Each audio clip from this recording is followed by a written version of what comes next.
Purtroppo il conto di quest'anno è un conto tragico, è il quarto ragazzo, perché si è trattato sempre di ragazzi giovani di Riese che muore in un incidente stradale. Questo groviglio di lamiere è quanto rimane della Fiat 500 dove ha perso la vita il 31enne Dennis Parolin.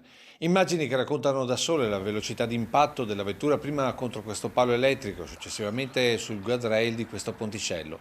Siamo nel punto dove via De Gasperi del Tivoli diventa via degli Alpini e siamo a confine con Riese, dove Dennis viveva con i genitori e 2 fratelli.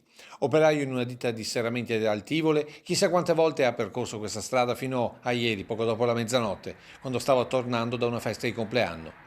I segni sull'erba indicano come la 500 dopo una doppia semicurva abbia continuato la sua traiettoria uscendo di strada.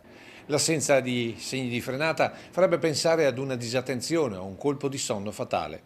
Fatale perché tutto l'impatto si è concentrato sul lato guida, con il corpo del giovane sbalzato sull'asfalto, mentre l'auto si conficcava sulla spalletta di metallo del ponticello. All'arrivo dei soccorsi non c'è stato più nulla da fare per Dennis Parolin, mentre i vigili del fuoco hanno lavorato fin oltre le 3 di notte per disincastrare la vettura e permettere la rimozione. Tra i primi a portare conforto alla famiglia oggi il sindaco Matteo Guidolin, in rappresentanza di una comunità particolarmente colpita in questi ultimi mesi. Perché 4 ragazzi morti in 6 mesi è inaccettabile e insopportabile per la nostra comunità.